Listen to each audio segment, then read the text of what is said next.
Welcome back. Now, the High Court has today ruled that the Finance Act 2023 remains suspended. What does this mean to the opposition moving forward? Will they wait for the three-judge bench to rule on the matter as directed by High Court Judge Mugure Dande? Or will they continue with their anti-government protests? Tonight, on the dialogue, as I earlier on put it, I'm joined by Tony Toet, an advocate of the High Court. Karibu sana. Thank you so much. And Nelly Chepkumoi, a youth leader of the Azimio Coalition. Asante. Wakili, let me begin with you. What are your reactions regarding today's ruling of the High Court? The ruling of the High Court today, many people would think that it's the end to everything, but essentially, it was just extending the conservatory order that was earlier on imposed.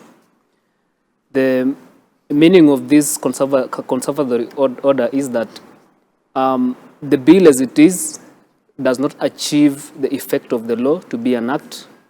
It is independency between a bill and an act, because it has been assented to by the president, but it does not achieve the effect to be the law. To be used for purposes it was meant for. Nelly, Yes. the court has said that the bill should be suspended, but you've seen EPRA still putting on the prices for the fuel. They increased the prices of the fuel. What's your take on that? So my take on this would be that, first of all, for us as a coalition, I know Wakili has said that it is not the end of it all, but for us, we see it as a small win for Kenyans rather, because what the High Court of Kenya has done today has upheld the rule of law per se. And for me, I think that according to what you're saying, that the EPRA boss has gone ahead and it affected the new or changed the oil prices, then for me, I think we support whatever Senator Omtata said or what he presented, and say that that is contempt of court.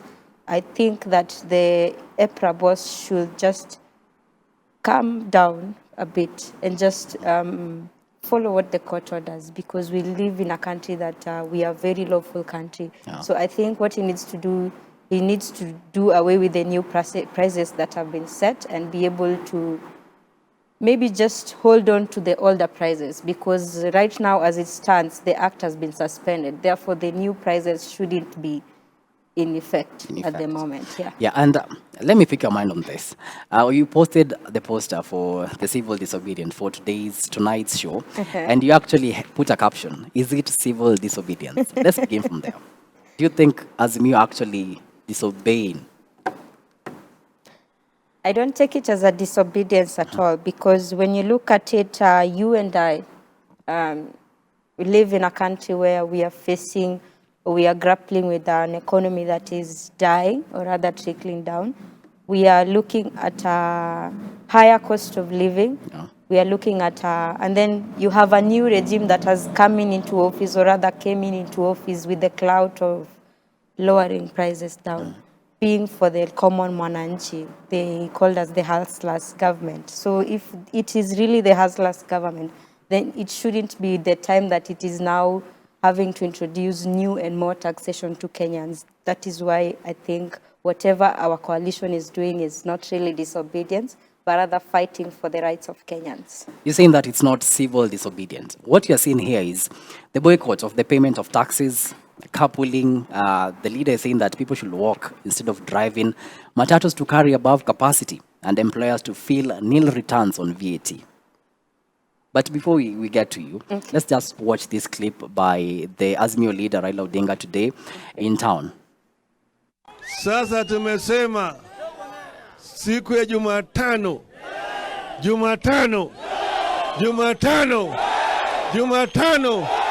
Mko tayari?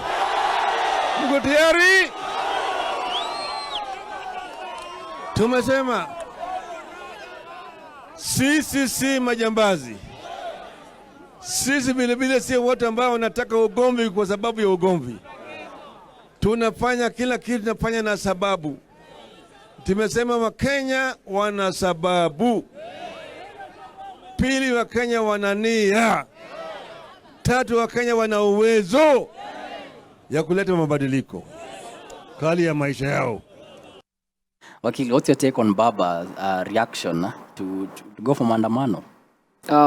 I think Article 37 of the Constitution gives right to, for picketing, maandamano and demonstrations. But at the same time, the same Constitution limits certain rights. Under Article 25, there are those rights that are derogable and those ones that are not derogable. To say this is to say that, the rights to picketing and those rights envisaged under Article 37 are rights that are derogable. I mean, they have limitations to their enjoyment.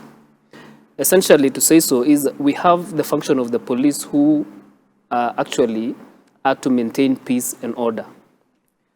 We have had more times than often that the police are supposed to take care of demonstrators. I mean, that is the right thing they're supposed to do. We're going to get to that point, Wakili. Do you think that this civil disobedience is going to work? The civil disobedience is just, I think it is misconstrued because at the same time, as a country, we want development. As a country, we want to see roads being constructed. We want to see SGR being extended. We want to see, education, good schools. We want to, every other thing that forms a society.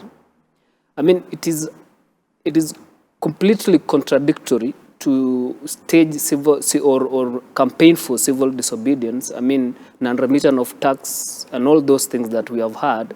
At the same time, want the country, to improve. When the president came into or clinked the reins of power, there is one thing that it was the campaign manifesto of both the camps Azimio and the Kenya Kwanza part. What was the main thing was broadening the tax base. To broaden the tax base means that, getting more taxes for people so that we can at least, achieve development. What I see right now is the opposite of it, where when the president is trying to, achieve the meaning of broadening the tax base, then it is seen as, overtaxation. It can be seen from many other places that, for a country to develop, I know many people have made arguments that you cannot tax a country to richness or to wealth. But at the same time, you cannot borrow or accrue debts to prosperity. Many a times, these debts that we acquire, it's toppled down on our ability to run our business, to do development without, influence of other state, not state actors, but other parties from outside the country. Tony, talking about increasing the tax base, many have argued that you cannot tax jobless people. That's not the way to go as a country. By increasing many taxes, who are going to pay these taxes? Because many people are actually filing nil returns. Yeah. I believe the government, through first of all, I'll use the example of the housing fund, it is a broad spectrum analogy. It is not only constricted to people who are working or something, but a broad spectrum thing means that the people who are working are going to raise the fund. And other people in business, and then this fund is going into employing people who you say now do not have jobs so that they can do the manual work, so that at least everyone at the end of the day has something in their pocket. So Nelly, do you think actually, you've said it's not civil disobedience, but whatever Azimio is doing right now, going to the streets, is it their final, is it their final hope to go to the streets and protest? Is it going to work? I wouldn't say it's the final hope. And to some extent, I think it is going to work. Because first of all, having demonstrations, when you look at our law, is something legal. It's a formal way of communication with the government. Yeah. So if all the other ways has not worked out, for example, the way in Parliament, rather, we have a lot of cannibalization going on in Parliament. So as a coalition, we saw this, that if we, the people, expect Parliament, whom are our representatives, to really be the voices of reasoning there, but then end up being cannibalized and taken into, or rather manipulated somehow into supporting the government. I mean, we even had confessions from Honorable Osoro outside here saying that he did something He actually in Parliament. declined yesterday. Yes, he declined, He said but he was misquoted. it wasn't misquoted. That day he said he was very sure about it. So you see, when you have a lot of cannibalization going on in Parliament, and this is the same house that we expect the same people to be voices of reasoning, or other representatives of the people, then as a coalition or as an opposition, we see demonstration as a way of airing out Kenyans' issues. And when you say that, is it really going to work? I think it's going to be a wake-up call to the government that if you do not do something, then the pressure is piling up. Look at the news that was going on today. The doctors are issuing strikes. The MCAs, the county governments are issuing strikes. We have now teachers issuing strikes. So there's the transport industry. They've themselves declared that on Wednesday they're going on strike. So it's something that it's a wake-up call to the government that if they do not do something, if they keep on doing whatever they're doing, because even when we started this interview, you asked me about the CBD visit by His Excellency Raila Amolo Odinga. And I would say that the actions by those at the top, that is the power, and that is the people in power, are giving space for such to happen. It could have been avoided getting here, but they gave it the space and the opportunity to get to where it is. Right now, we are having demonstrations. We had the bipartisan talks that didn't work out. When the opposition declared that they will be having another demonstration that happened on Friday, and even the one that is coming up on Wednesday, what did we see? The president left the country. And I think that's a message in itself, because you cannot go outside wherever he's gone to talk about peace and stability, and you've left your country in shambles. Nelly, Tony, Nelly has said that it's actually a wake-up call to the president. And last week on Friday, Azimio began a campaign to collect 10 million signatures to impeach the president. Is it possible? Can Ruto be impeached using that route? No, it is laughable to even think about it. I know Article 1, Sub-Article 3 of the Constitution, gives, sovereignty belongs to the people. Yeah. That is understood. Once delegated, there are avenues now to indulge the delegated, leadership. But when you want to topple it down, it's like you're pulling strings from down here to make people who are up there come down. But essentially, under Article 144 and 150 of the Constitution, there are known, there are known avenues of bringing down the president from presidency to a common man. Actually, let me read Article 145 of the Constitution regarding the removal of president by impeachment. It says a member of the National Assembly, supported by at least a third of all members, may move a motion for the impeachment of the president. Now, is it going to the Wananchi? Yes. I mean, how feasible is that? You see the side of my counterpart. Their actions or their insinuations are like we do not have organs of government that are already in place.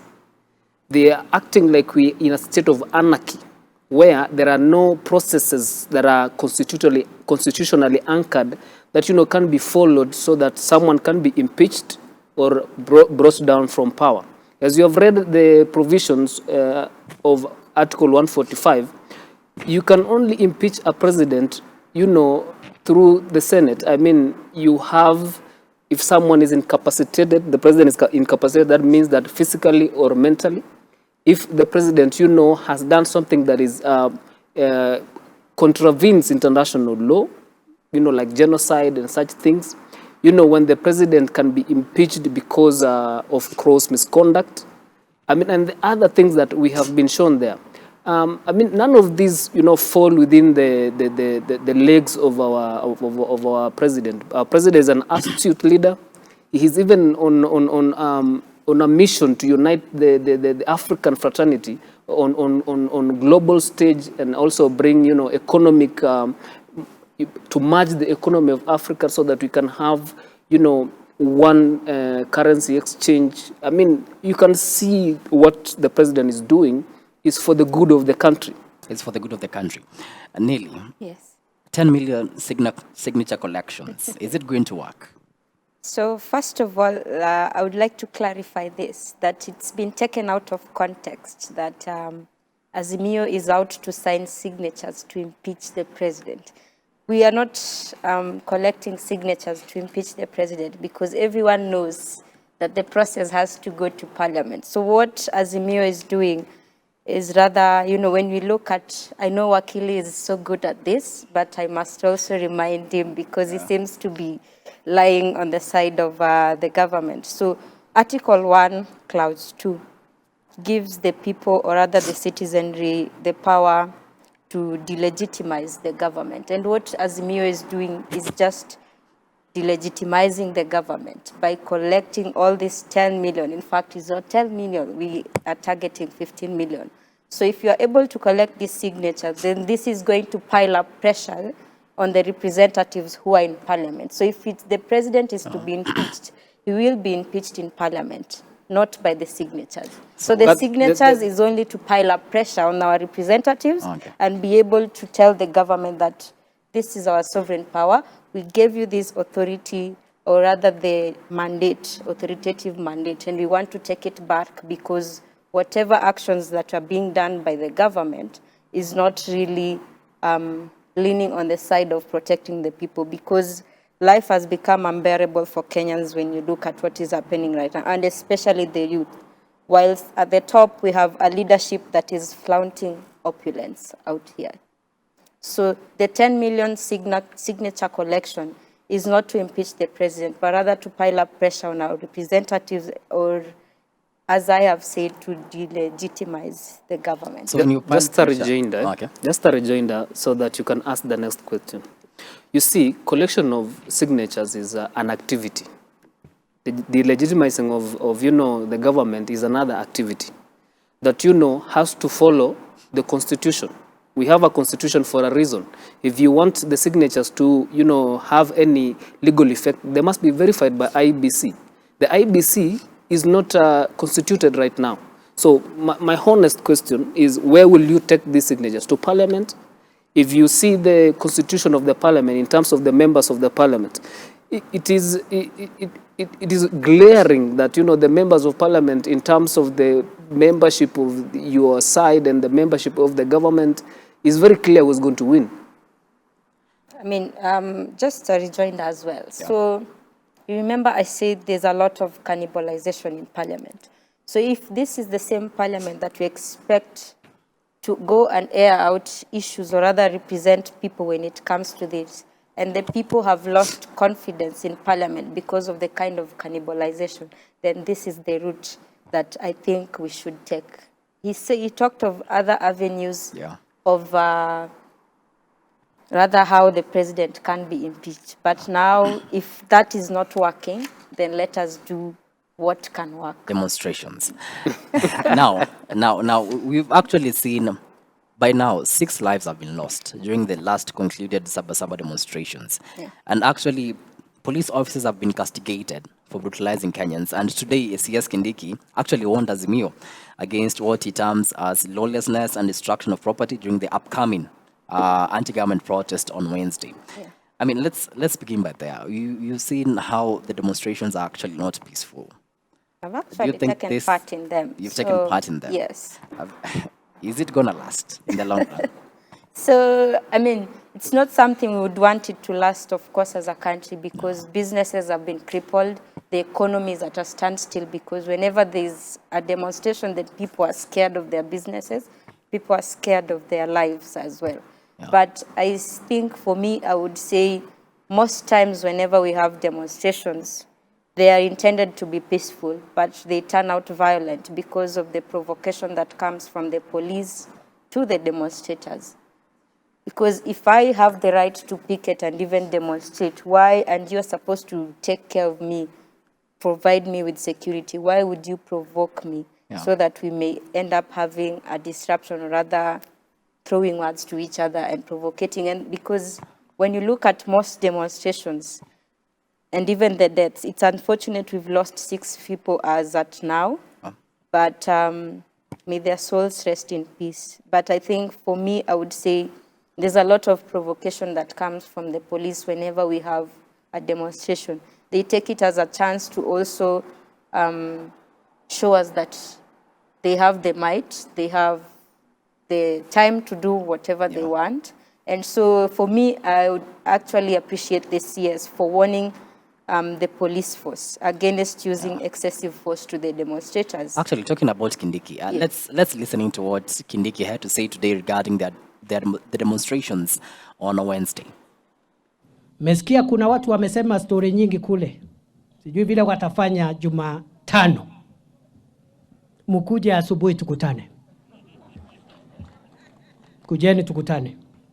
Because hii nchi sio yenu peke yao, ni ya kila mtu. Hata wale hawako kwa maandamano ni nchi yao. Hata wewe ni nchi yenu. Kwani nchi ni yako peke yako? So those extreme ideas that when you disagree on a political issue, you cause mayhem, you hurt people, you close businesses, you close public highways, you uproot, facilities. That culture must stop. And we are going to deal with you very firmly, decisively, and with finality. Muzijaribu hiyo maneno. Don't try. Ukitaka kwenda mkutano, enda mkutano kiwanja kama hii, ongea mambo yako, ikifika saa 12 uende nyumbani. Kwa sababu sheria inasema from 6 to 6, Public Order Act. Unaanza mambo yako ya mkutano saa 12 asubuhi, kukiwa giza kila mtu aende nyumbani. Was there by CS Kindiki. Tony, your reactions on that? I think these people from Azimio, they're just playing victimhood. Because essentially, when you say that they are being made to be violent, when the police, try to protect them, and, you have seen many times that you see stones flying across the cameras. When you put on the cameras and you see on the TV, you see stones flying. And even police officers have been injured, even others killed. And when we have a narrative that, it is the police who start and then these guys now react, I think it is playing victimhood, because it brings the question, who will now protect the police officers from these demonstrators? Because they seem, they seem that in as much as the police try to protect them, then when something, happen and they say it is the police, yet we can see over the cameras that essentially stones are flying, properties, or are the police supposed to watch these people as they destroy property, as they vandalize property, and then just stand by and say we don't want to do anything with them, yet they have the mandate in the National Police Act to make sure there is law and order? Allow me to interject you. We've actually seen the story by our very own reporter, Alice Diana. He was actually detailing the story of Raila Odinga today. He actually went from his home to the CBD on a matatu. He spoke to Kenyans. There were no riots. Can it be this way moving forward? I believe when, the Azimio leader is involved, there is a bit of, order. But, when people are now moving, like they are from the rally, they are coming to the CBD, and they really fully understand that, the CBD is where there is on record that we sometimes lose even 10 billion Kenya shillings a day. Just because, the town cannot be run orderly. I mean, chaos left, right, and center. It is scaring away the investors. It is making business close down. I mean, this is just something that, there should be dedication of streets that are not so busy so that the demonstration can happen there. But, when you bring demonstration to the heart of the city, it becomes very, it takes the police an extra effort to make sure that there is order in these streets. Wakili has said, who will defend the police? We've seen what happened today in town. I mean, is it possible to move forward with this kind of protest? I mean, this kind of peaceful demonstrations? I'm happy you've asked that question because you've asked who will protect the police. I think you and I know in this country, the police have no voice when it comes to airing their issues. They can't demonstrate, they can't do anything. So for us as a coalition, we are even talking on behalf of this police because whatever we undergo as Kenyans, they are Kenyans as well. They get lower pay. There's been talks about police reforms, getting their pay increased.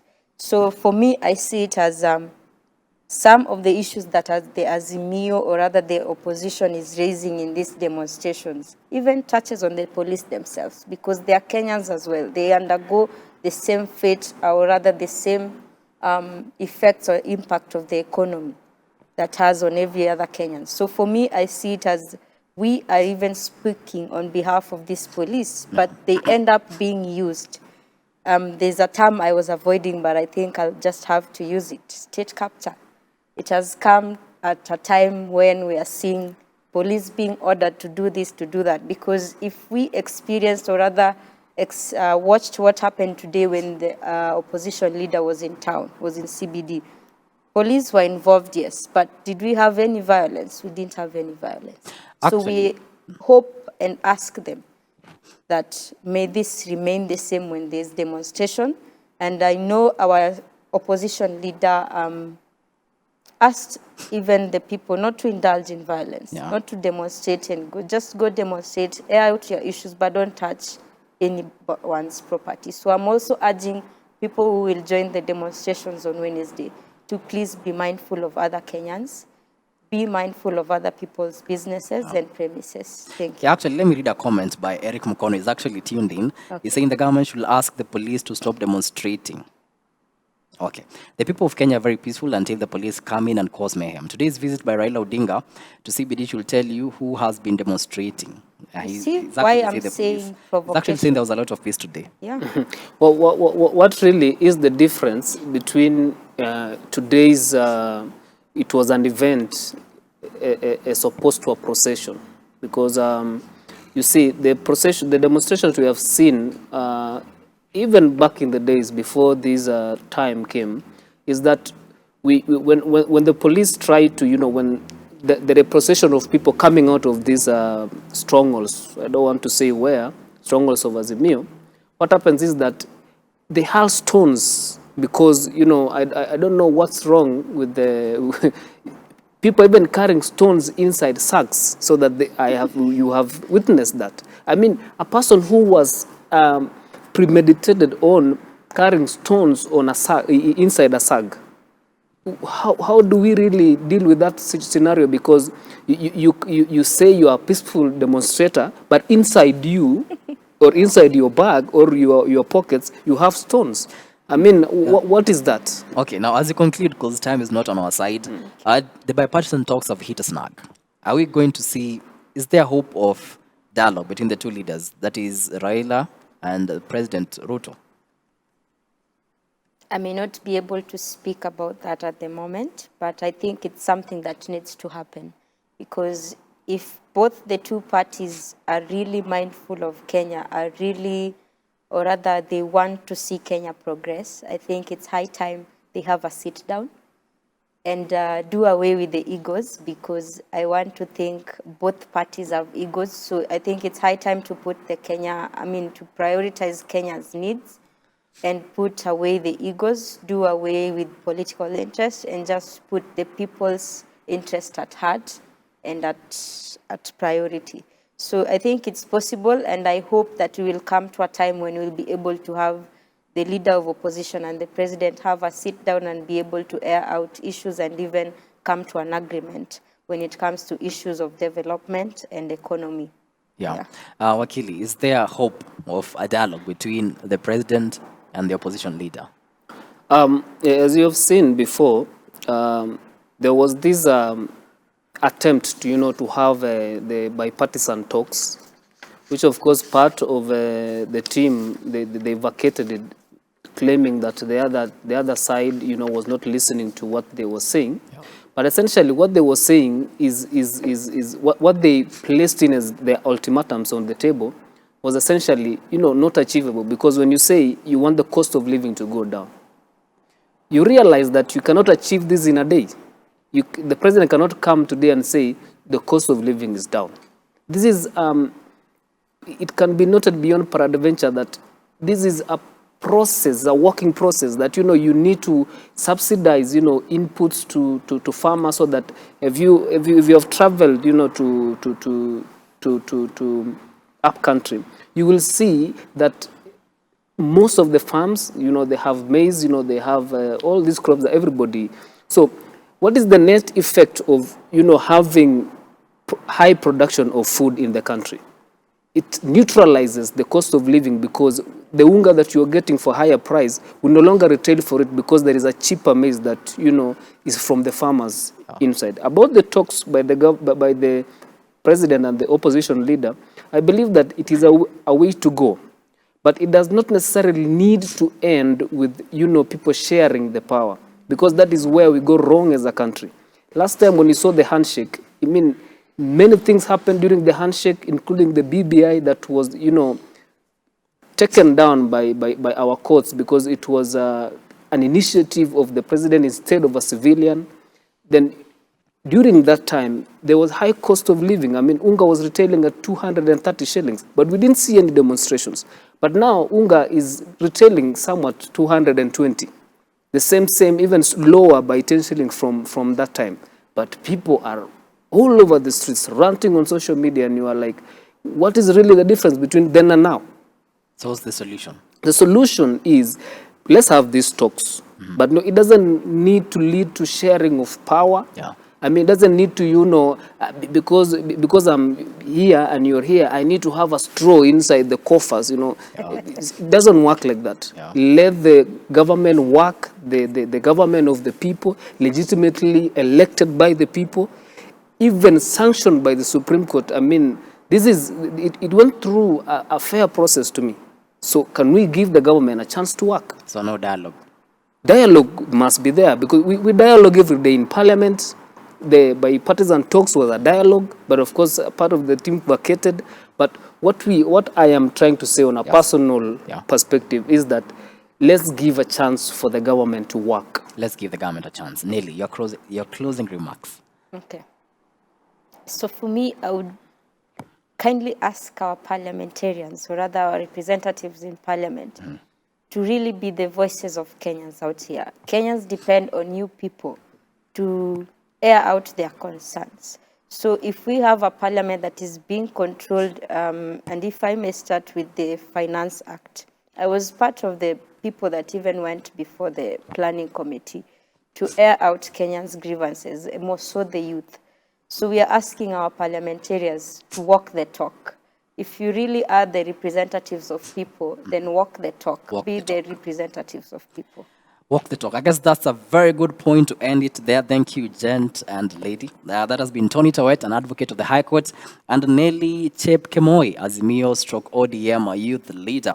Now we come to the end of the dialogue and of Newswatch tonight. On behalf of the whole team that made this broadcast a success, have yourselves a blessed night. My name is Kennedy Kimani, and Boniface Morethi has been the sign language interpreter.